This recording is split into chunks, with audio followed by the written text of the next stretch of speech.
Mtu ambaye alikuwa akimiliki eka moja katika eneo hili alikuwa akiweza kupata vipolo 10, vipolo 8, 7 kulingana na hali ilivyokuwa. Lakini baada ya kuja kwa mradi huu, mtu ambaye anamiliki robo eka anaweza kufikia hadi vipolo 22 katika mwaka huu, Mheshimiwa Makamu.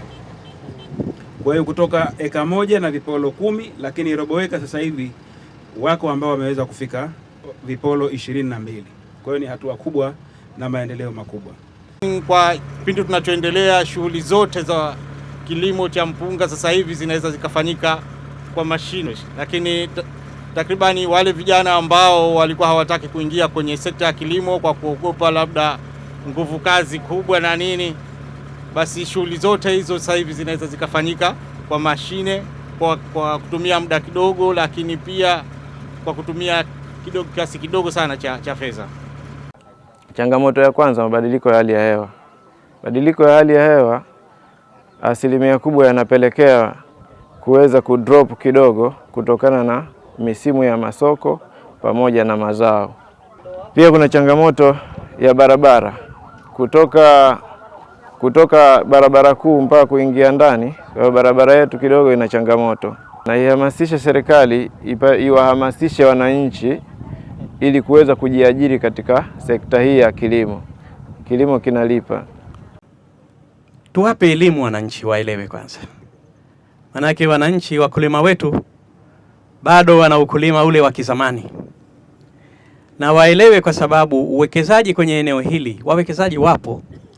Wanaweza kuja kuwekeza, wakalima kisasa, na wananchi wetu pia wakafaidika zaidi.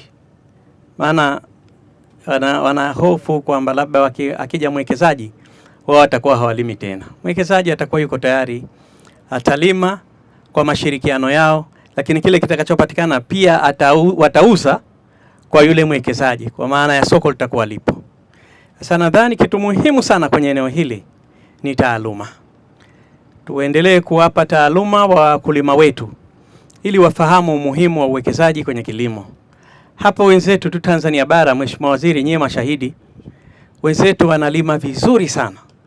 Wanalima kwa mwaka wanalima mara 2 na inawezekana hata mara 3, nategemea na staili ambayo wataitumia.